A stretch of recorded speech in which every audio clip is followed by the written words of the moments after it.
Isang babaeng Vietnamese na walang damit ang namataan sa NAIA Terminal 3. Nakuna ng video noong Sabado na palakad-lakad ng babae sa departure immigration counters. Agad siyang sinundan ng mga tauhan ng paliparan. Sa paunang investigasyon ng Manila International Airport Authority na offload ng babae sa kanyang flight pauwing Ho Chi Minh sa Vietnam. Sabi ng airport police, dumiretsyong babae sa comfort room saka naghubad. Hindi po namin makausap.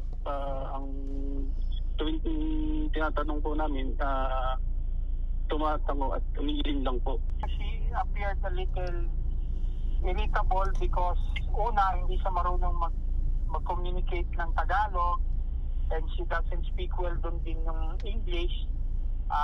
Vietnamese lang yung kanyang language, so hindi makapag-communicate. So we were communicating with her through Google Translate. Okay naman din siya. After some time, binihisa naman agad. From what I gather is that she was really meant for deportation. Binigyan daw ng mga tauhan ng NAIA ng damit, pagkain at wheelchair ang babae. Pinakalma rin siya ng medical team. Nang maging stable na kanyang kondisyon, pinayagan na siyang bumiyahe pa Vietnam noong linggo. Sinisika pa ng GMA Integrated News sa kumuha ng pahayag at dagdag na impormasyon mula sa Bureau of Immigration.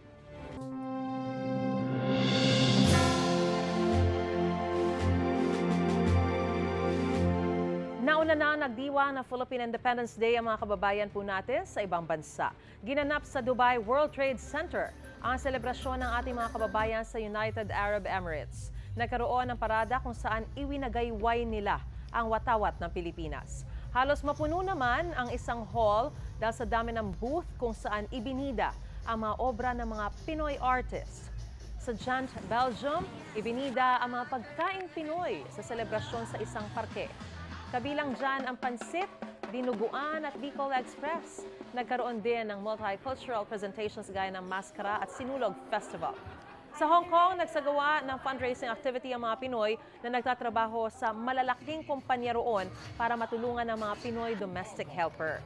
Ang ilang OFW naman nagtipon-tipon sa Central District para sa Baile sa Kalye, kung saan itinampok ang mga sayaw mula sa iba't ibang rehiyon sa bansa. Nagpositibo sa toxic red tide ang ilang baybayin sa Visayas at Mindanao ayon sa Bureau of Fisheries and Aquatic Resources o BFAR. Iwasan daw muna ang pagkain ng anumang uri ng shellfish at alamang na galing sa Dawis at Tagbilaran sa Bohol, Dumangkilas Bay sa Zamboanga del Sur, pati na rin sa San Benito sa Surigao del Norte. Ligtas pa rin naman daw kainin ng mga isda, pusit, hipon at alimasag na galing sa mga nasabing lugar. Siguraduhin lang na fresh, uhugasan na mabuti at tatanggalan ng laman loob bago lutuin. Sa utos po ng Malacanang, bahagi na ng flag raising ceremony sa public schools at mga ahensya ng gobyerno ang bagong Pilipinas Hymn at Pledge. At kaugnay po niyan, makakapanayan po natin live si Benjo Basas, Chairman ng Teachers Dignity Coalition o TDC. Magandang umaga po sa inyo. Yes, ma'am. Magandang umaga po. Magandang umaga po sa ating mga nanonood. Una po sa lahat, sang-ayon po ba riyan ang inyong koalisyon? Bakit o bakit hindi? Hindi po, no, sapagkat una sapat na po, no, yung ating lupang hinirang panatang mga kabayan at panunumpa sa watawat, no, bilang bahagi ng ating flag raising ceremonies no, tuwing Lunes, no, at napakaganda na po ng mga ito, may national consensus, no, bahagi ng ating cultural heritage, no. Talaga namang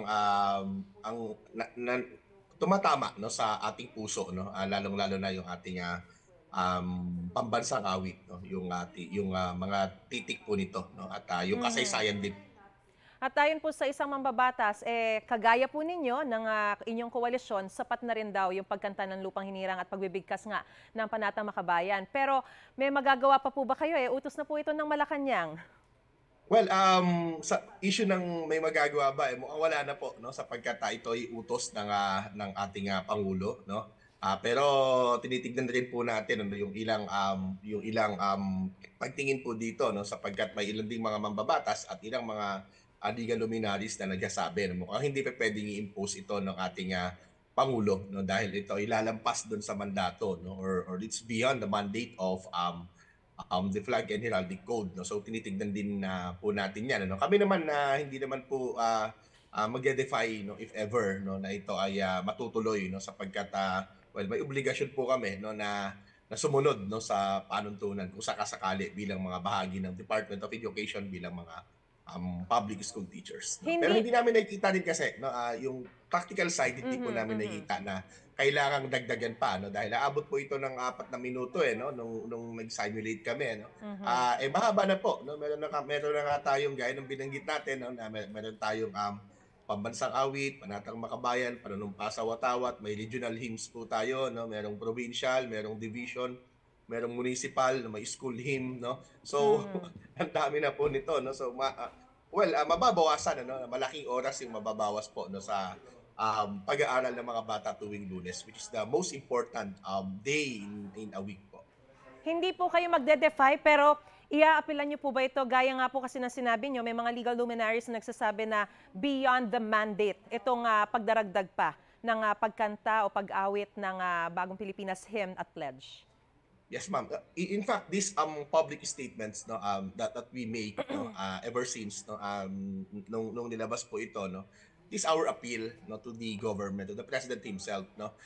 Historically wala naman tayong as far as I remember no, wala naman po tayong ganitong presidente no na nag-impose po ng mga ganitong kanta para idagdag no sa ating seremonyas no tuwing merong flag raising ceremony no, since the time of President Cory and up to the time of President Duterte, wala pong ganito no. Kaya sa tingin namin hindi na po ito talaga, while this is impractical no, it is also unnecessary to do this time.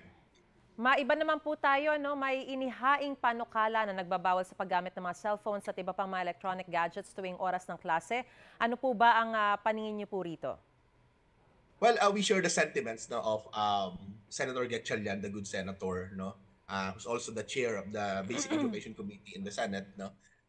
Dangan nga lamang no, kung sakali po no, magkakaroon ng ban no, in the use of cellphones, no, electronic gadgets no, sa school, dapat po hindi total ban. No. Dapat po ito ay regulation. No. Strict regulation at that. No? Meron po kasi tayong existing rules na sa Department of Education. Kailangan lang po talaga natin itong i-implement, no? I-review natin no? Bakit hindi nagagawa. No? At tumugon ano, yung Department of Education ano, specifically. Kasi meron po talagang mga functions, no? Yung smartphones no? Sa pag-aaral ng mga bata. Kahit na nasa school po sila ngayon. Ano po, no? Maliban sa practical din ano, na nagamit nito no dahil syempre pag may dalang cellphone yung anak natin ano po no pwede mong tawagan ano in case of emergency halimbawa no or malalaman mo no kung nasa school na, kung kailangan niya bang mag-extend ng kanyang uwi no or whatever no. So this cellphone is a super gadget no. Lahat po nandito na no. Pwede yung e-library no, meron tayong pwedeng gamitin sa research sa Department of Education po no. Sa amin po lalo na ngayon no, yung mga modules no, yung mga learning activity sheets no, yung materials no ay lalo na hindi naman lahat ng pamilya sa Pilipinas ay can afford no yung laptop no or can provide laptops no for their children po, no, school children. Cellphone na yung alternative no. Kaya mahalaga din po ito no. But then no we have to strictly no regulate the use of it. Especially in classroom setting. Alright, malinaw po yan. Maraming salamat po sa inyong panahon at sa impormasyong binigay niyo po sa amin. Ginoong Benjo Basas, ang chairman ng Teachers Dignity Coalition. Magandang umaga po sa inyo. Happy Independence Day. Tumaas daw ang demand sa manok sa ilang pamilihan sa Metro Manila. Kumustahin natin ang presyo kung tumaas din. Live mula sa Maynila, may unang balita si James Salutin. James! Maris, good morning. Sa gitna ng mataas na presyo ngayon ng karneng baboy sa mga pamilihan, manok ang binibili ng ilan sa mga kapuso nating mamimili para raw sila'y makatipid at pasok sa kanilang budget. Dito nga Maris, sa Blumentritt Market sa Maynila, bumaba ang presyo ng kada kilo ng manok. Sumipa na sa 400 pesos per kilo ang presyo ng yempo, habang 340 pesos per kilo ang laman ng karneng baboy sa Blumentritt Market sa Maynila. Kaya bilang alternatibo, manok ang binibili ng ilang suki. Bumaba nga ang presyo ng manok. 185 pesos per kilo ang buong manok. Mas mababa kumpara sa 195 pesos per kilo noong nakaraang linggo. Kapag choice cuts tulad ng hita at petso ay 190 pesos per kilo, habang chicken wings ay 200 pesos per kilo. Mas mababa na yan ang 10 piso kada kilo kumpara noong nakaraang linggo. Gano'n naman po talaga ang presyo ng manok, hindi siya stable. Malikot yung presyo ng manok, minsan bababa, minsan tataas. Pero last week, bakit mataas? Siyempre po, maliliit yung manok and then, di ba dumaan po yung summer, so maraming namamatay na manok. Si Boy 3 buong manok ang binili. Binawasan na raw muna nila ang mga putahe na may karneng baboy para kahit papaano ipasok sa budget. Para po makababa ng presyo, makabawas. Kasi mahal nga po ang baboy, laki ng tinaas. More than 40 pesos per kilo ang tinaas sa amin ng baboy. Dati magkano lang. Ano ho luto nyo ngayon sa manok? Tinola, ngayon, prito, mga usual na luto. May karinderya naman si Christina sa Tondo. Nagbabas din siya ng mga putahe na may karneng baboy. Ito, i-adobo ko, saka yung i-ano ko ng chicken curry. May isda po ko, may gulay po ko. Kasi yung po pinaka-the best na ano. Kasi yung mga bumibili sa akin, mga tricycle boy, pang ano lang po ko, pang masa. Ayon sa Department of Agriculture, naghahanap ng alternatibo sa karneng baboy ang mga mamimili, kaya maring tumaas ang demand sa manok. Sa gitna ng mataas na demand, kaya naman daw masustain ang supply nito. Samantala Marisa, ang diskarte naman ng ilan sa mga mamimili pa na nakausap natin ay frozen meat na muna yung bilhin nila dahil dihamak na mas mura ito kumpara doon sa fresh meat. Yan ang unang balita mula rito sa Maynila. Ako po si James Agustin para sa GMA Integrated News.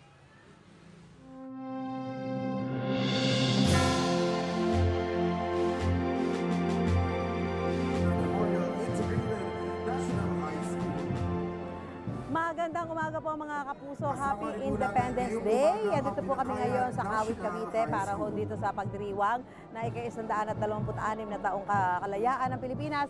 At sa mga oras na pasado, alas 7 ay nagsimula na po ang Socio-Civic Parade. Nakikita ho natin. Ito yung mga nakikibahagi ngayon sa pagdiriwang ng Independence Day dito nga po sa Kawit, Cavite. Siyempre mga ito ay kumakatawan sa iba't ibang mga lugar dito sa Cavite at kaya nga po kanina dito tayo sa Emilio Aguinaldo Shrine, kasama natin si Mateo, kung saan po ay winagayway ang watawat ng Pilipinas bilang pagdedeklara o paghahayag ng kasarinlan noong June 12, 1898. At ayon po sa Kawit Tourism, inaasahan po nila na nasa 5,000 ang dadaalong mga tao dito sa iba't ibang mga aktibidad ngayong araw na ito dito lamang po sa Kawit, Cavite. Sa ngayon po, ito nga nagpapatuloy nga itong Socio-Civic Parade. Dumating na ho dito ang kanilang panauhing pandangal, si Senador Bong Revilla. Kanina bago mag alas 7 ng umaga ay dumating na ho siya. At ngayon nga po ay iba't ibang activities ang nakalinya dito sa paligid ng Aguinaldo Shrine at maging mismo sa Aguinaldo Shrine. Isang nga nga ho rito yung nangyayari na Socio-Civic Parade. Nagsimula ho ito ngayong alas 7 pero kaninang alas 5 ng umaga pa lamang po ng madaling araw ay isinara na ang kalsada mula dito sa Potol Magdalo Fire Station hanggang sa Sus Intersection. Maliban na ho dito sa Socio-Civic Parade ay mayroon din magaganap dito sa Freedom Park kung saan ay nakatayo ho tayo ngayon sa kasalukuyan. Yan ho yung Kalayaan Cultural Show at Kalayaan Trade Fair. Mamayang alas 8 naman po ng umaga ay magaganap ang simultaneous flag raising and wreath laying ceremonies sa iba't ibang lugar. Kasama na nga rito ang Kawit, Cavite, Malolos, Luneta, Caloocan, Angeles, Pampanga at iba pang lugar. Ayan, pakaugnay ho ng pagdiriwang natin ng 126th Independence ng ating bansa. At sa mga oras na ito, pupuntahan naman natin ang ating kasamang si EJ Gomez na nandiyan po ngayon sa Luneta kung saan si Pangulong Bongbong Marcos naman po ang nanguna sa pagdiriwang ng Independence Day dyan po sa Bantayog ni Bayaning Jose Rizal. EJ?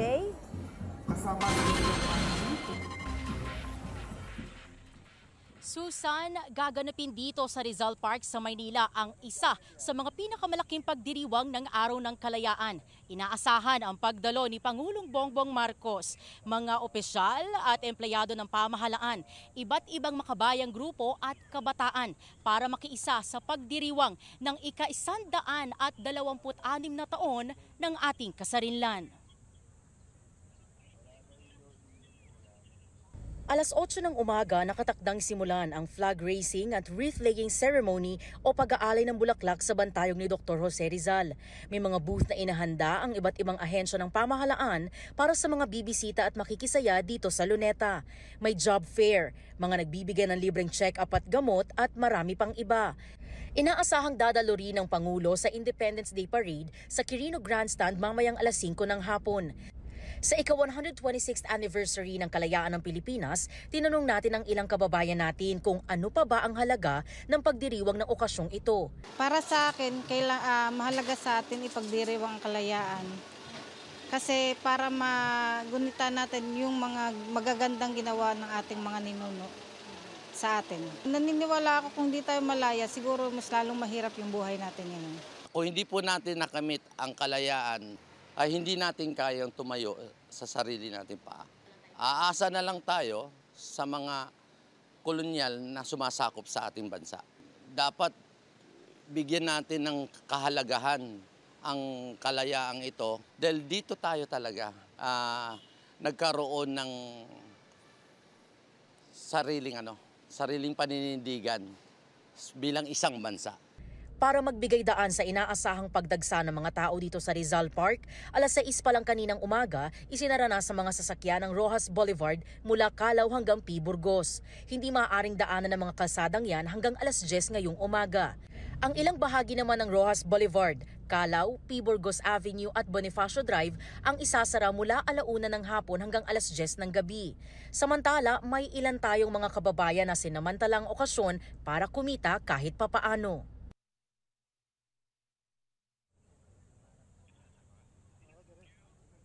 Susan, sa mga putong ito, patuloy ang paghahanda ng mga organizer. Sa aspeto naman ng seguridad, may mga K9 o police dogs na umiikot at nagkalat ang mga PNP personnel na nakadeploy sa buong paligid nitong Rizal Park. Mamayang gabi, meron namang libreng concert kung saan tampok ang Pinoy girl group na BINI at iba pang performers. Meron ding engranding fireworks display na siguradong ikatutuwa ng mga kababayan nating makikisaya ngayong Araw ng Kalayaan. At yan ang unang balita mula rito sa Rizal Park sa Maynila. EJ Gomez para sa GMA Integrated News. Kinundinan ng Kingdom of Jesus Christ ang anilay overkill at excessive na pagsisilbi ng warrant of arrest laban kina Pastor Apollo Kibuloy at 5 iba pa.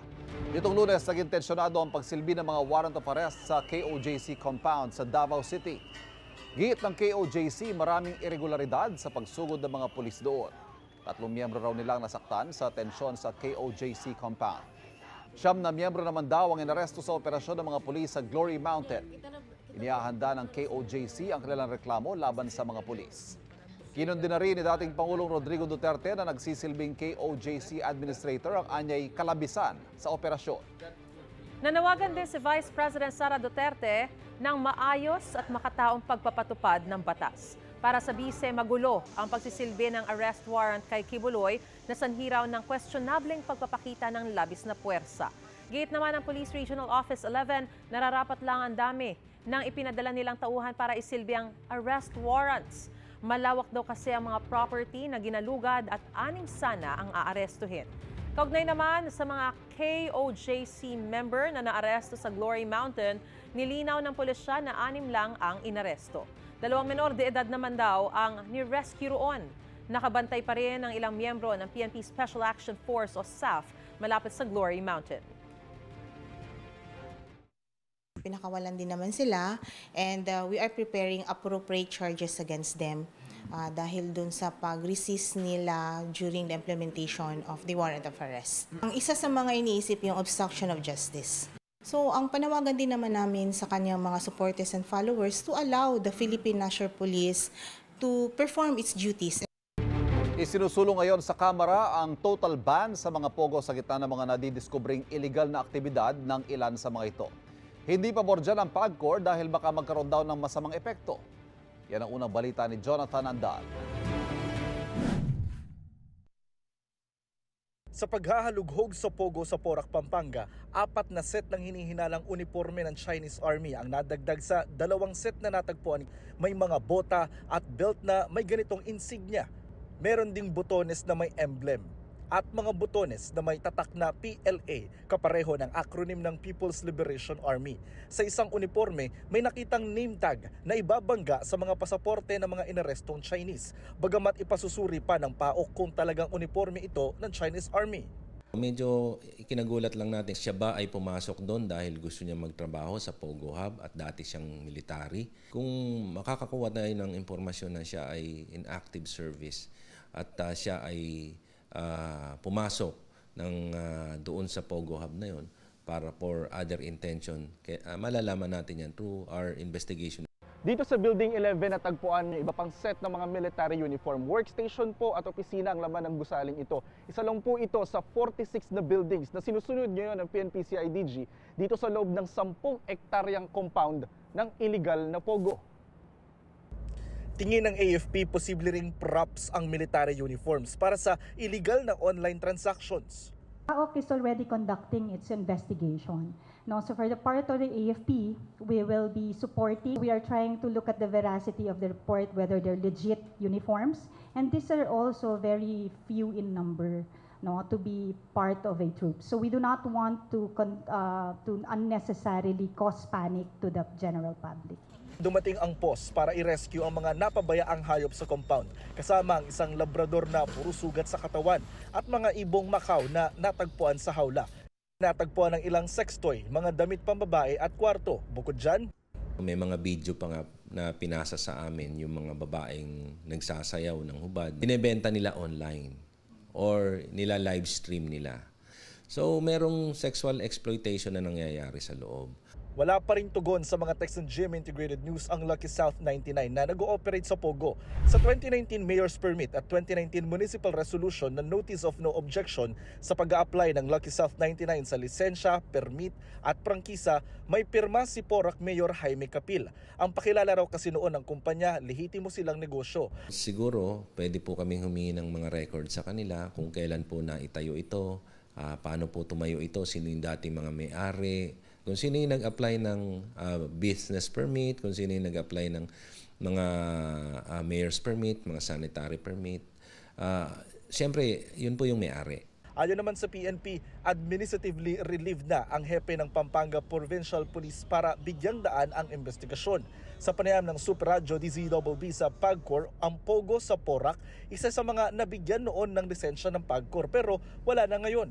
Mula sa dating halos 300 lisensyado ng PAGCOR, ngayon 46 na lang ang mga internet gaming licensee na tawag na ngayon ng PAGCOR sa mga Pogo.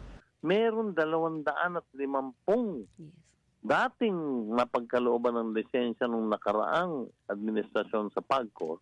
Yan ngayon ang gumagawa ng mga illegal na gawain. Sa gitna ng mga krimeng kinasasangkutan ng mga Pogo, naghain ang Makabayan Block sa Kamara ng panukalang batas para ipagbawal ang mga Pogo Hub. Dapat ay magsalita na rin si President Marcos Jr. kasi siya lang naman yung pwedeng magsabi, no? At kung sasabihin niya na ibaban talaga yung mga Pogo, dito ay mainam yon. Pero kung hindi siya nagsasabi, baka ano bang masasabi natin diyan? May pinoprotektahan ba? So yun yung tanong natin. May mga hakbang na para sa ipagbabawal sa mga Pogo na inaprobahan noong Pebrero ng House Committee on Games and Amusement, ang panukala ni Manila 6th District Representative Bienvenido Abante at resolusyon ni Cagayan de Oro 2nd District Representative Rufus Rodriguez. I think that PAGCOR should not voluntarily stop the proliferation of Pogo in the country. Ayon naman sa PAGCOR, kung ibaban ang mga IGL sa bansa, baka mag-underground lang ang operasyon na mas mahirap daw makontrol. Aabot din daw sa 20 billion pesos kada taon ang mawawalang kita ng gobyerno nang hindi naman tiyak na matitigil ang illegal na mga aktibidad. Nitong 2023, ang nakolekta namin ay higit 5 bilyong piso. At naniniwala po ako dahil nito na lang last quarter namin na-implement yung mga reforma, Ito po ay inaasahan kong umabot sa 6.5 hanggang 7 bilyong piso. I-monitor at i-regulate na lang, na mas maigpit. Itong unang balita, Jonathan Andal para sa GMA Integrated News. At kaugnay po sa mga operasyon sa Pogo Hub sa Porac, Pampanga, makakausap natin tagapagsalita ng Presidential Anti-Organized Crime Commission o PAOC na si Dr. Winston Casio. Dr. Casio, good morning po. Magandang umaga po, Ivan. Yes, magandang umaga. Dr. Casio, tungkol sa mga Chinese military uniforms na nakita sa Pogo Hub sa Tarlac, nakuha na po ba Tarlac o Porac? Porac. May theory ho ba kayo kung para saan ito o ito ba'y talagang uniforme ng Chinese military? Sa panahon ngayon, it's still too early to be able to conclude kung ano nga ba ang rason kung bakit may nakita tayong mga what appears to be like Chinese military uniforms complete with emblems, insignias doon sa Lucky South 99.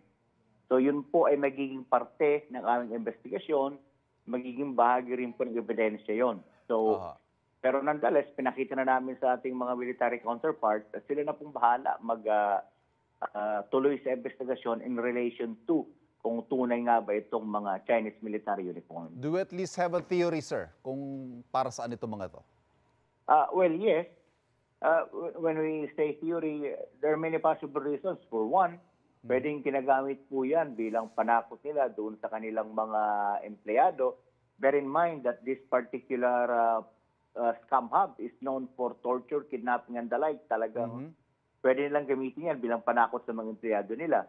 Another one is this could be real, but then again, this could have been uniforms of military veterans. Remember, in China, conscription is a state policy in mainland China. Pero syempre, yung pinaka-extreme na interpretation natin dyan is talaga nga pong ginagamit yan for whatever reason that are not legal. Pero kung gano'n naman po, ang lagi kong sasabihin, kung espiya ka, tapos nakita mo, naiwan mo yung mga gamit mong ganyan, pakalat-kalat, then you're not a good spy. Ito, nagpahayag po ng pagkabahala ang ilang kongresista na ito daw po ay national security concern.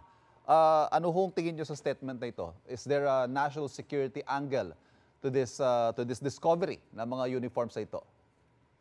Well, the problem of scam farm has always been, as far as we are concerned, not only a national security concern, this is a political, economic, law enforcement concern na rin po. No? This is a very long-standing issue all across the Southeast Asia.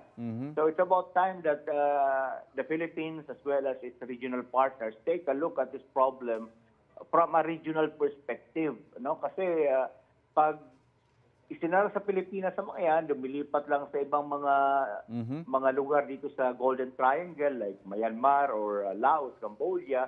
Pero yung epekto ng kanilang pang-scam, nararamdaman pa rin dito. Take a look at what's happening in Singapore now. Singapore just closed, if I'm not mistaken, kung natapos na ngayong kaso, the biggest money laundering case in its history. And certain tentacles of that organization can be found here in the Philippines, no? In fact, yung dalawang nakasuhan doon, former partners ni Bamban Mayor Alice Go.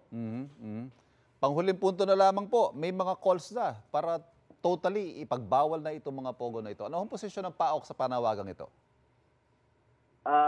Napag-usapan na ko namin yan, pero sabi nga po namin sa Secretariat, this is a policy question that is best left to the policymakers, no? So please bear in mind, Ivan, that our chairman is Executive Secretary Lucas P. Bersamin. So we do not want to second-guess the Executive Secretary kung ano po ang kanyang magiging recommendation to the President. Eventually, at the end of the day, it will be the President who will decide as to what will be the fate of this particular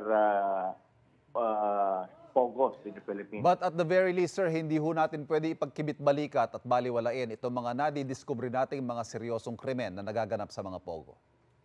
That's true, sir. In fact, nung sinimulan nating mag-raid noong May 4, 2023, tuloy-tuloy po tayo. Yun nga lamang talagang considering the extent of the problem, hindi ho natin matapos ito overnight. Kaya ang panawagan namin una, doon sa may mga lisensya, mga internet gaming licensees, they have to police their ranks. Once and for all, kapag meron silang mga locators, mga lessees, at kung ano pa man, mga gumagamit ng lisensya nila na gumagawa ng kalokohan, immediately among themselves, i-report na nila para hindi na tayo mahirapan. Okay. Dr. Casio, maraming salamat po sa pagpapaunlak. Happy Independence Day sa inyo. Maraming salamat, Iwan. Nakausap po natin Winston Casio ng PAOK. Nakikiisa ang cast ng family drama na Pulang Araw sa selebrasyon ng Araw ng Kalayaan. Nasa Tarlac City sina Dennis Trillo at Ashley Ortega. At yan po ang unang balita live ni Jasmine Gabriel Galban ng GMA Regional TV 1 North Central Luzon. Jasmine, Happy Independence Day. Good morning, Maris. Good morning, mga kapuso. Happy Independence Day. Kasabay nga ng selebrasyon ng ika-126th Philippine Independence Day ay nakikiisa rin ngayong araw ang mga artist ng GMA's upcoming Prime Historical Action Drama serye Pulang Araw. Sa flag raising ceremony ngayong umaga dito sa Tarlac City, Plazuela ay nakikiisa sina Pulang Araw artist Dennis Trillo at Ashley Ortega. Present din sa activity ngayong umaga ang mga opisyal ng Tarlac City Government. Simple pero makabuluhan ang selebrasyon. Naging malaki ang ambag ng Tarlac Province sa pakikibaka ng mga Pilipino laban sa mga Kastila noong 1896. Isa ang Tarlac Province sa 8 probinsya sa bansa na unang lumaban sa Spanish colonization. Isa rin ito sa naging sentro ng kapangyarihan ng First Philippine Republic noong 1899. Samantala, Maris, sa simultaneous flag raising ceremony sa iba't ibang region sa bansa, present at nakikiisa din ang iba pang artist ng Pulang Araw. Nasa Batangas Provincial Capital si Sania Lopez, nasa Mandaue Presidensya sa Mandaue City sina Barbie Fortez at David Licauco, habang nasa Rizal Park sa Davao City si Alden Richards. Mga kapuso, Maris, mapapanood na ang Pulang Araw sa Netflix sa July 26, habang sa GMA Prime naman sa July 29. Marisa? Maraming salamat, Jasmine Gabriel Galban ng GMA Regional TV 1 North Central Luzon.